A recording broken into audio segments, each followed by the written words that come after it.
오늘의 10분 말씀 출애굽기 5장 1절부터 21절입니다. 4장에서는 모세가 아론을 만나고 장로들을 만나고 모든 것이 하나님의 말씀대로 이루어지며 모든 이스라엘 백성들이 하나님께 머리 숙여 경배하였다 말하며 하나님의 애굽 구출 사건을 감사의 예배 장면으로 끝을 맺었습니다. 하지만 5장서부터는 본격적인 영적 전쟁이 시작이 됩니다. 영적 전쟁이란 죄와의 싸움입니다. 우리는 죄를 정의할 때 죄의 결과와 죄의 본질을 구분할 수 있어야 합니다. 도둑질, 간음, 우상 숭배, 살인, 탐욕, 이러한 모든 것은 죄가 아니라 죄의 결과들입니다. 죄의 본질은 하나님을 모르는 것이고 하나님을 모르기 때문에 하나님과 단절된 상태를 죄라 말합니다. 그리고 하나님을 모르기 때문에 내가 죄 가운데 있는지 모르는 것입니다. 그래서 죄를 우리의 능력으로 이길 수 없다라고 말하는 것입니다. 죄는 오로지 하나님의 능력, 예수님의 죽음과 부활의 능력으로 이길 수 있는 것입니다. 예수님은 십자가에서 죽으시고 부활하심으로 죄를 이기셨습니다. 그리고 온전한 승리는 예수님의 두 번째 오심까지 우리는 그분을 신뢰하며 싸워 나가야 하는 것입니다. 오늘 5장은 본격적으로 영적 싸움이 시작이 됩니다. 영적 싸움에 사탄의 공격은 두 가지 방향이 있습니다. 첫 번째는 외부적 핍박과 두 번째는 내부적 갈등입니다. 오늘 본문에서 이 두 가지 공격을 함께 찾아보실 수 있습니다.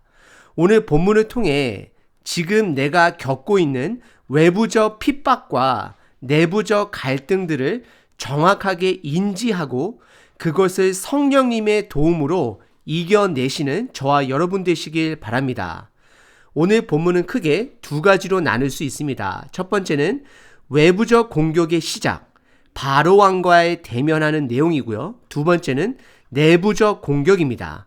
가중된 노동으로 이스라엘 백성들이 모세를 포기하는 내용입니다. 첫 번째 부분은 1절서부터 4절, 모세와 아론이 바로 왕을 대면하게 됩니다. 1절에 그 후에, 이것은 이스라엘 장로들을 만나 그들의 신뢰를 얻은 이후를 말하는 것입니다. 모세와 아론은 바로왕에게 말하기를 그들의 하나님, 이스라엘의 하나님 여호와가 이르기를 내 백성을 광야로 보내서 그곳에서 절기를 지킬 것이다 라고 말을 전하게 됩니다. 아마도 바로왕은 황당했을 것입니다. 그래서 바로왕은 두 가지 질문을 던집니다. 2절에 보시면 첫 번째 질문은 여호와가 도대체 누구냐? 그리고 두 번째 질문은 내가 왜 이스라엘 백성들을 보내야 하느냐라고 답을 합니다. 사실 모세와 아론이 바로왕으로부터 죽지 않은 것이 신기할 정도입니다. 모세가 바로왕에게 말한 것은 절기였습니다. 하나님을 예배하는 것이었습니다. 하지만 바로왕이 이해한 그 절기는 그들이 먹고 마시는 잔치로 들렸을 것입니다. 바로왕의 입장에서 보면 노예들을 잘 대해주다 보니 이들이 실성하여 이제는 광야에 가서 잔치를 벌이겠다라고 말하는 것입니다. 모세와 아론은 다시 바로왕에게 3절에 우리가 광야로 사흘길쯤 가서 우리 하나님 여호와께 제사를 드려야 하오니 허락해달라 요청을 다시 한번 합니다. 그리고 허락하지 아니하면 이스라엘의 하나님 여호와가 전염병이나 칼로 그들을 치실까 두렵다 선포합니다. 하지만 4절 바로왕의 반응은 가서 노역이나 더 하라고 말을 하게 됩니다. 바로는 이집트의 법이자 절대 권력자인 바로 신 그 자체였습니다.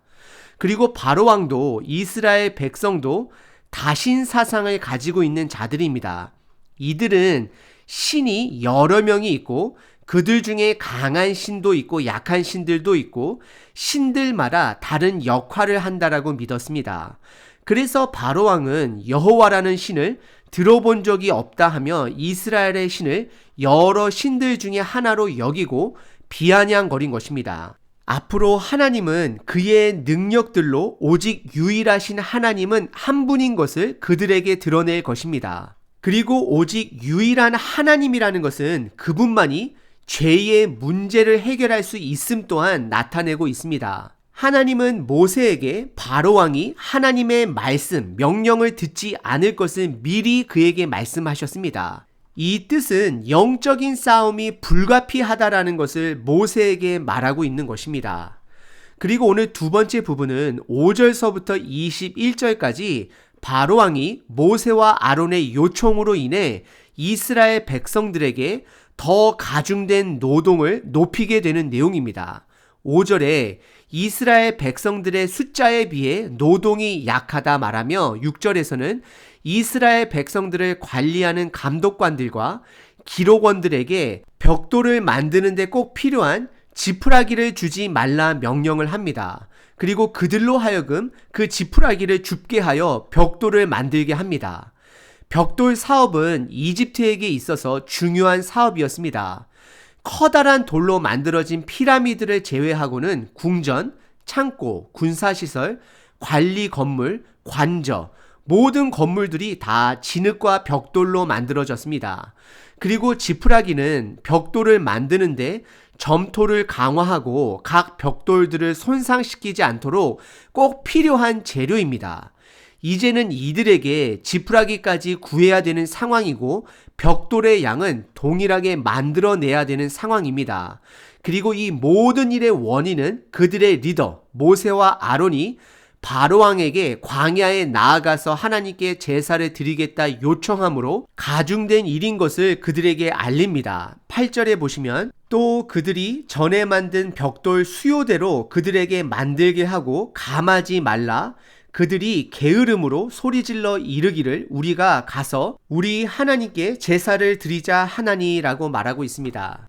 이스라엘 백성들은 이제는 지푸라기까지 본인들이 스스로 구해야 했지만 12절에 보시면 그 백성들은 지푸라기를 찾지 못해 애굽에 흩어진 곡처 구루터기를 지푸라기 대신 사용함을 보여주고 있습니다. 그리고 13절에 감독관들은 그들로 하여금 예전과 동일한 벽돌 양을 만들라 독촉했다라고 말하고 있습니다. 19세기 후반에 이집트에서 북동쪽에 위치한 테마스투타 지역에서 지푸라기가 없는 대량의 벽돌 건물이 발견되기도 했습니다. 이런 역사적 사실은 출애굽기 5장의 말씀을 더욱더 실감있게 보여주고 있습니다. 그리고 너무나도 억울한 이스라엘 백성들은 15절에 바로왕 앞에 찾아갑니다. 이들이 바로왕을 찾아간 이유는 분명히 명령체계에 무언가 잘못된 부분이 있을 것이라 생각하고 애굽의 절대 권력자이자 신인 바로를 찾아가 호소합니다. 15절과 16절입니다. 이스라엘 자손의 기록원들이 가서 바로에게 호소하여 이르되 왕은 어찌하여 당신의 종들에게 이같이 하시나이까? 당신의 종들에게 짚을 주지 아니하고 그들이 우리에게 벽돌을 만들라 하나이다. 당신의 종들이 매를 맞사오니 이는 당신의 백성의 죄니이다 라고 말을 합니다. 하지만 바로왕의 반응은 17절 너희들이 게으르지 못해 이제는 광야에 나가 축제를 벌이고 오겠다 요청함을 내가 들은즉 그의 대답으로 가중한 노동으로 너에게 답을 한 것이라 말을 합니다. 바로왕의 강경책은 이스라엘 백성들로 하여금 내부 분열을 일으키도록 하는데 성공했습니다. 그리고 바로는 여전히 그들에게 짚은 주지 않을 것이고 예전과 동일한 벽돌 양을 매일같이 만들어야 함을 다시 한번 강조합니다. 19절에 이에 바로왕을 방문했던 이스라엘 사람들은 화가 온몸에 전해졌음을 성경은 기록하고 그들이 궁궐을 나오는 길에 모세와 아론을 보고 21절에 너희들 때문에 우리들이 바로왕에게 미운 것이 되었고 우리는 이제 다 죽게 되었다 한탄을 합니다. 그리고 더 나아가 여호와가 모세와 아론을 심판하기를 바란다라고 선포를 합니다. 참으로 마음이 아픈 이야기입니다. 모세와 아론의 입장도 이해가 되고 백성들의 입장도 충분히 이해가 되는 상황입니다. 실질적으로 역사학자들의 말에 의하면 이 사건으로 인해 수많은 이스라엘 백성들이 태양빛에서 강도 높은 일로 죽어나가고 매를 맞아 죽어나갔다라고 말하고 있습니다. 사실 이러한 상황은 우리의 현 주소를 보여주고 있습니다. 교회 공동체 안에 문제 없이 평안만을 위해 교회를 유지하다 보니 복음의 능력을 잃어버리는 것을 느끼곤 합니다. 또한 반대로 복음대로 결단하고 사람들을 이끌다 보면 내부적으로 갈등이 생기고 원망이 생기는 것을 수없이 보기도 합니다. 사람이라면 어느 누구나가 다 현재의 평안함을 원할 것입니다. 하지만 우리 삶에 거짓된 평화가 있고 예수님이 말씀하신 진리된 평화가 있습니다. 거짓된 평화는 오늘 이스라엘 백성들이 삶의 문제가 생길 때마다 하나님을 찾지 않고 바로왕, 아니 애굽의 신을 찾아간 것입니다. 애굽왕에게 구원해달라 요청한 것입니다.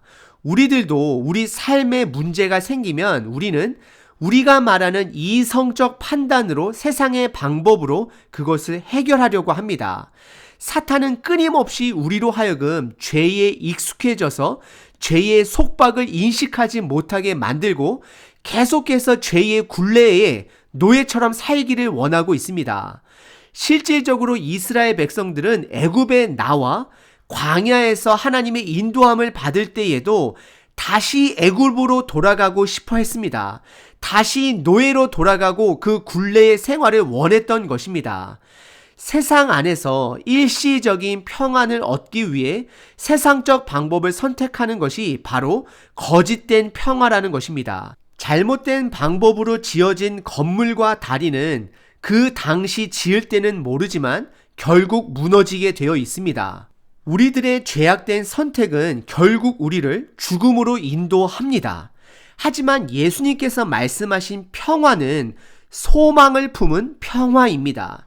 현재 치열하게 싸울지라도 소망을 품고 온전하게 그 구원을 이루어줄 하나님을 신뢰함으로 현재의 고난을 인내하고 견디는 것이 바로 온전한 평화입니다. 이스라엘 백성들은 아직도 하나님이 유일하신 신이 아닌 애굽의 신과 싸워야 하는 신으로, 우상으로 하나님을 취급하고 있는 것입니다. 이들에게는 전면적으로 하나님의 세계관을 배우고 깨달아야 합니다. 그 일을 하나님께서는 모세를 통해 이스라엘 백성들을 지금 일깨워 가고 계시고 있습니다. 우리들도 마찬가지입니다. 내가 고백하는 유일신과 내 실질적인 삶 속에서 하나님만이 나의 온전한 구원자 된다라는 그 신앙이 일치가 되는지를 돌아보셔야 합니다. 혹시 우리 삶에 문제가 생길 때마다 노예의 근성이 우리를 세상의 우상 앞에 현재의 어려움을 해결하기 위해 찾아가게끔 하고 있지는 않은지요? 우리 삶에는 두 가지 끊임없는 영적 공격이 있습니다. 하나는 외부적 핍박이고 하나는 내부적 분열입니다. 바로왕이 더 가중한 노동으로 이스라엘 백성들을 쪼여가는 것은 외부적인 핍박입니다. 그리고 그런 고통 속에서 모세와 아론의 탓을 하고 있는 이스라엘 백성들의 모습은 내부적인 분열인 것입니다. 우리는 삶 속에서 연습해야 합니다. 나에게 있어서 외부적 핍박과 내부적 분열이 무엇인지 인지할 수 있어야 합니다. 인지하지 못하면 대처할 수 없고 계속해서 잘못된 해결책만 찾아가게 되는 것입니다. 예수님께서 제자들에게 그들만의 십자가를 지라 말씀하셨습니다. 우리에게는 분명 우리가 짊어지고 가야 할 십자가가 있습니다. 그리고 그 끝은 분명 예수님께서 죽음에서 부활하신 것처럼 부활의 결과가 우리를 기다리고 있습니다. 오늘 하루도 이 세상은 우리로 하여금 하나님의 자녀가 아닌 세상의 물질과 성공의 노예로 살아가길 인도하고 있습니다. 유혹하고 있습니다. 하지만 우리는 영적인 눈을 떠야 합니다. 우리는 하나님의 자녀로 예수님이 주신 권세로 이 땅을 섬기며 하나님의 뜻을 펼치며 살아가야 합니다. 하지만 그 길은 결단코 쉬운 길이 아닙니다. 그렇다라고 지름길이 있는 것도 아닙니다. 어차피 우리에게 주어진 이 고난의 길, 하나님의 약속의 말씀을 붙들고 주님과 묵묵히 동행하시길 바랍니다. 오늘 하루 사탄이 나에게 주는 외적과 내부적 공격을 인지하시고 죄를 이기신 하나님만을 붙들며 인내하시는 하루 되시길 바랍니다.